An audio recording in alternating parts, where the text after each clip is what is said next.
Dogworks Radio is sponsored by Alaska Dogworks. Check out their website at alaskadogworks.com. You can support this podcast on patreon.com/firstpawmedia. This episode of the podcast is brought to you by First Paw Coffee Company, specializing in private label premium blend coffee. If you're serious about coffee, you should check it out. First Paw Coffee's passion is high-quality, small-batch roasted coffee. They take the extra time to taste and get everything perfect before they release new blends. They aim to bring you a cup of happiness each time you pour yourself some coffee. Find out more at ak.dog/free and enter for a chance to win some First Paw Coffee prizes, a book from our collection, and tote bag. One winner will be selected at random each month. That's ak.dog/free. From First Paw Media, sponsored by First Paw Coffee Company, this is the Dog Driver Show. Visit our website at dogworksradio.com. Now here are your hosts, Robert Forto and Kourosh Partow. Hello and welcome everybody. This is Robert and I'm here with my co-host KP and we are the Dog Driver Show. And today we have a guest calling in from Germany. His name is Alain. Introduce us please, KP. Alain Hercher. He is a very competitive four-dog driver from France who lives in Germany actually. And he's done it all. You know, he's been in world championships, top podiums, and runs a very, very top team in Europe currently, and with a lot of background, a lot of experience. Alain, welcome to the show, and thank you for being with us. Tell us a little bit about yourself and who you are, Alain. Thank you for the interview. My name is Alain Hercher. I'm born in France and I live in Germany now since 2000. And I was in Canada and in Alaska before. The love for the sled dogs began in 1990. I was booking a ride in a touring kennel in Canada for 2 weeks, and with a prospector tent and big sleds and going in the wood with the dogs in the deep snow and everything. And it was that's the beginning for my love for sled dogs. And after that, I decided to go back to Canada to work in this kennel for 3 years. And so I done some touring guides 3 years in this kennel in Canada with with people from everywhere, from Europe, from America, from Japan. It was nice. I learned a lot about dogs and about touring, about live in the bush, in the cold and everything. And it helped me a lot years later when I was in Alaska, because after 93 I decided I wanted to learn more about dogs, and so I decided to go work in a racing kennel. And so a friend from me gave me the address from every Iditarod Musher, and I wrote them to all of them. And I had many people answer back who said they don't need some dog handlers, and I had 3 positive answers, and one was from Radio Jaskalainen in Finland.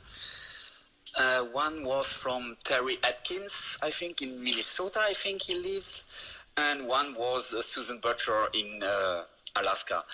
And so I decided, decided to go by Susan Butcher in Alaska. And after I was there in 95, and after the season, I was going back to France in the spring, and Susan Butcher said, she appreciated my job, and she was hoping I was coming back to work in her kennel again the next winter. So I tell her I would love to, but I would love to raise some dogs too, not only train dogs, because training is great, but racing is the summum from the training. And so she tell me if I'm coming back, she gave me the opportunity to race the Yukon Quest. And so I say, yeah, sure, I was coming back. So I raced the Yukon Quest in 96. And I finished 15th, the last in the money. I won $750, I think. And I finished with 12 dogs. So I was very proud to finish with 12 dogs, because my goal was to finish the race with the maximum of dogs. And so I dropped only 2 dogs. I dropped 1 dog after the first checkpoint, after leaving leaving Fairbanks, because it was a mistake from me. I was sure the dog wouldn't make it through a white horse, but I wanted to start with 14 dogs, so I took the dog, but it was the wrong decision from me. But I dropped him 1 after the first checkpoint. And the second dog was near Dawson. I think it was before Dawson. I arrived in Dawson. He was a little bit tired, and I put him in the sled. And when I arrived in Dawson, I tell the vets to check the dog, and they said if they took him inside to check him, the dog is out. And I say, I don't care if the dog is out, I want that the dog is fine again. So he took them all out to check him, and so I had to drop him too, but the dog was fine. And that was the only 2 dogs I dropped. So I was pretty happy about finishing with 12 dogs at the Yukon Quest. And after that, that was 96 and 97. I was in another kennel working it was not Fairbanks, it was near Fairbanks. I can't remember now the name. And after that, I decided to go back to Europe, and I helped a friend of mine who has some dogs, some mid-distance dogs, and he gave me the opportunity to race the Alpen Trail, a very famous mid-distance race in Europe.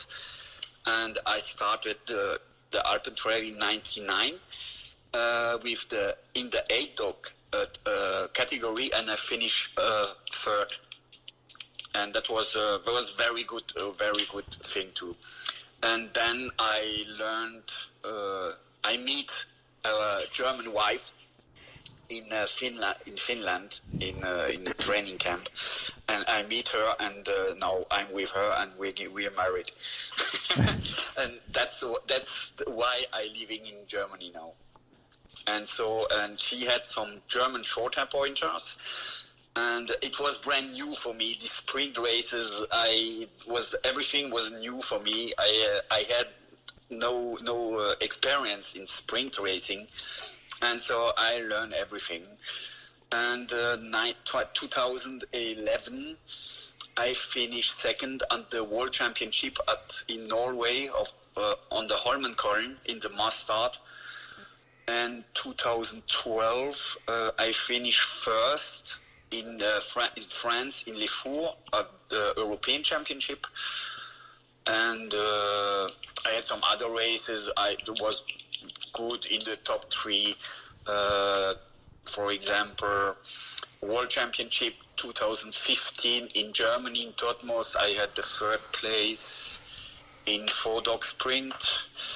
Of the European Championship 2016 in Zavalen in Norway, I took the 2nd place in Mastart and the 3rd place in sprint. And yeah, that's some races were very good.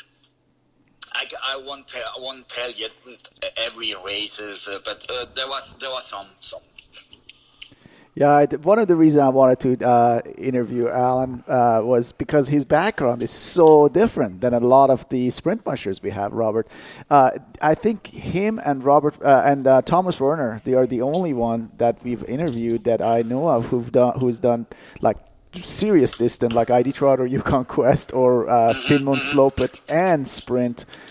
In his case, sprint with purebred GSPs, which is like super sprint, Tell me about the dogs you have, Alan, the German Shorters that you have. You race purebred GSPs? That's not purebred. That's a mix. There is some greyhound inside, a little bit pointer, but the most part is German Shorthair. That's the most part. There's a little bit pointer in it. That's a little bit greyhound, but the most part is German. In the past, we had some purebred short-hair pointers too. Some purebreds. They are retired now, but they were good too. They were good also. Have you been breeding these dogs yourself, or they're from the Norwegian or Czech lines? The origin from our dogs are from Norway, and we buy some dogs from Norway and breed. We breed some ourselves, but we never breed to make money. So I never breed every year some dogs. I don't like that. If I breed, that's because I need myself at least 2 dogs. That's why I breed. And we done actually since 2000 I'm here. We only breed 4 times, so it's not many. And we buy some dogs too, and we breed ourselves too. It's a mix from both. Okay, and how many dogs do you have currently in your yard? Currently, I have 8 dogs now. So our old female, who was 12, she died for 5 days now. She was 12, but we had to make her sleep because she had some cancer. But she was the greatest dog I had because she was in lead from all the World Championship and European Championship I done put in the past in Europe. So she was very good, and that's a female who we breed ourselves. So she was a puppy who was born at our home. Yeah, that's such a good practice, definitely. So, living in Germany and where you are not very far from the mountains, how do you train, and how do you train for fall, and how do you train for winter, Alan? In the fall, I'm training in the wood near to our place. The problem is we can't drive with quad with ATV or with something else. So we can only train the dogs with scooter or with bike. So we train some dogs with in double lead or some dogs in single. So all the dogs are trained separately. So some dogs alone and some dogs two dogs each time. It takes a lot of time because you have to make each round. But the good thing is so you can train each dog to go in lead. The bad thing is it take a lot of time. But we could have a choice to train with the ATV, but it take at least a drive 1 hour. And if I go in the wood, it take me 5 minutes and I'm there. So if I planning, it take 1 hour to go, 1 hour to come back. In this time, I'm done with the training in the wood near my house. So it's easier to train like that for me. But in December, every year, normally we go to Sweden now. Before it was Finland, because Sweden had the quarantine for the dogs. But now it's open, so we go to Sweden to train the dogs at least 3-4 weeks. And then we come back, so middle January. And then normally you have some races every weekend. So we are on the road every weekend. And so you have not to train a lot the dogs between the races, maybe 1 or 2 small training, but not more. Because if the dogs are not good enough for the races at the beginning of the races, then they will never be good enough. Then you make something wrong. You know what I mean? Yeah, definitely. So, and when you come back, do you hit the whole European circuit, or you do the closest races to like maybe in the Alps or some in Germany? We are on the road in the whole Europe. Mostly German races, but if there are some nice races in the Alps, then we go in the Alps. Then the most races are in the Alps. Sometimes in Germany, sometimes in Switzerland, sometimes in Austria, sometimes in France. And I like, because I ran racing for France, I like to do at least one race in the season in France, and mostly that's the France Championship. So I like to go there at least to do the France Championship, because I'm racing to France, because I have many good friends, and I don't see them a lot in the Germany or in Austria, because they stay in France if they have many races in France too. Normally, this year is everything other, but normally the years before, they have a lot of races in France too.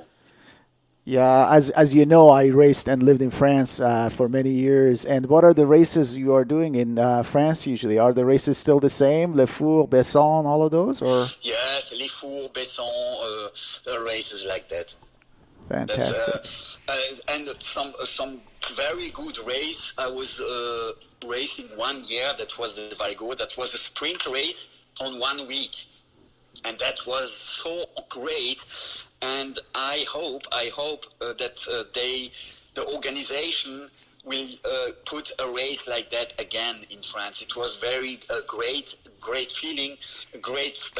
You know all the people, and I'm sure if that's the future for the sprint races. You know, you make a race 1 week, and with a pool of maybe in the 4 dog with a pool of 6 dog, and in 6 dog with a pool of 8 dogs, and maybe 8 dogs in a pool with 10 dogs, and some shearing 1 dog and shearing 2 dogs. And I'm sure that's the future for sprint races. If you have some good spots with enough snow where you can make a race like that. But I would love to do a race like that again. It was in France. I do the Défi Rhône-Alpes, but that was just 2 or 3 years they do it. And I was doing 1 year the Valgode. That was a race on 1 week too. And I would love to do a race like that again. Oh, yeah. A lot of fun. In the 90s, actually, early 90s, there was a race. It was sponsored by Pedigree-Pal, and it was a 1 week race. And it was in Courchevel, La Fécla, Méribel, and it was a stage, basically a stage sprint, and we had a pool, but they did it only for, I think, 1 or 2 years. Unfortunately, the sponsors, they pulled back. What a great idea. What a great idea. Alan, let me ask you, you traveled everywhere, Alaska, Canada, Europe, everywhere. What is your favorite place to, where is your favorite place to mush? Oh, favorite place. I saw many wonderful places to mush. Alaska is wonderful if it's not too cold. The problem is, for example, for German short-hair pointer, it's too cold. Alaska, it's too cold. They would freeze, and you could never train them seriously, mostly because of the cold. But I loved Alaska. I love Canada. I love Sweden, I love Norway, I love Finland. There are many places where you can drive dogs. I love France too. I love the Alps. There are some very nice places in the Alps. The problem is, or there is not enough snow, or you have the problem with the skier, you know. And the problem is we can't fight against the skiers. We have not the same business behind us, so it's not the same. That is really, really good.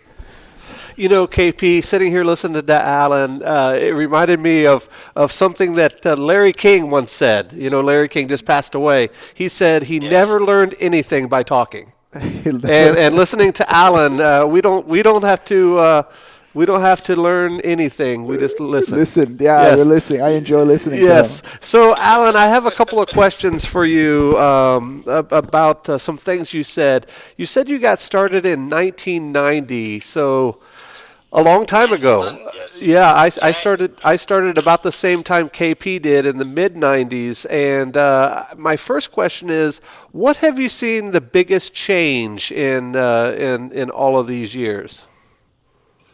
In the sport. In the sport, there are some big changes. For example, the sleds, the harnesses, the gang lines, all the material, everything has changed. The care about the dogs has changed. The good dog care, good care about the feet, about the dogs, and everything changed. You know.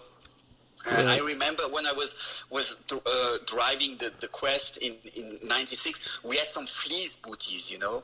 Yep.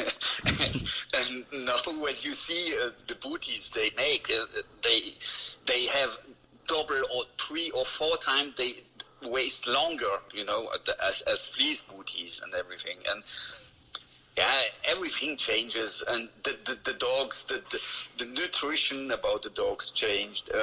That's many changes, I think, but that's good for the dogs. And what I saw too, that's the care about the dogs in Alaska, for example, changed a lot. You know, for maybe 30 years, the thing was breed so much you can to have so much good dogs you can. But now is breed the best with the best to have the best dogs. You know what I mean? Yep. And that's changed, and that's very good. That's very good for the dogs. That's good. Right. Yeah. Great stories there for sure. And KP is right. You are the second person that we've had on that has been a distance musher. We had Thomas Werner on right after he won Iditarod, but this is the first time we've had on a Quest finisher. And I think that's very interesting. Definitely a different race than Iditarod, and it's great to hear that perspective for sure. So, Alan, one final question. It's the one I ask all of our guests, and that is, if somebody were to come to you for one piece of advice, they're just getting started in the sport, what would you tell them? One piece of advice. First of all, you have to love the dogs. Love the dogs, and don't matter about your place if you race. The most important thing is to have fun with the dogs. To have fun, and that the dogs have some fun. Very no matter what position you finish a race, if the dogs and you have fun, then you won. Excellent. I'm going to turn it over to KP to finish this up. No, Alan, thanks. Wanted to thank you for the last 20-some minutes you spent with us, and I'll be following you on social media, of course, and wish you the best of training season, I guess. Well, not racing season this year, but hope to see you on the runners at races very soon. And why not come to Alaska for a few races and kick some butt in Alaska? That would be awesome. Yeah, who knows? Who knows? You never know. You never know what will be next year. Who knows? I would love to come back to Alaska one day. It's so a beautiful country. It's so nice there. There is so many nature and so many space. It's a great land. Very good. All right, guys. Thank you very much for joining us today. This is Robert on behalf of our guest today and my co-host KP. We'll talk to you guys next time. Goodbye. This episode of the podcast is sponsored by First Paw Coffee Company. Learn more at firstpaw.coffee.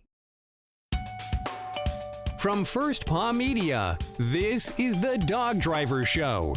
We hope you enjoyed this podcast, and we invite you to subscribe in Apple Podcasts, Spotify, Stitcher, or wherever you get your podcasts. You'll find a link on the episode notes. You can tap or swipe on the episode cover art, and you can see some offers from our sponsors. You can support our show by supporting them. If you like what you have heard, we would love it if you could give us a 5-star rating and tell your friends how to subscribe too. Your hosts are Robert Forto and Kourosh Partow. Our producer is Robert Forto and created for First Paw Media.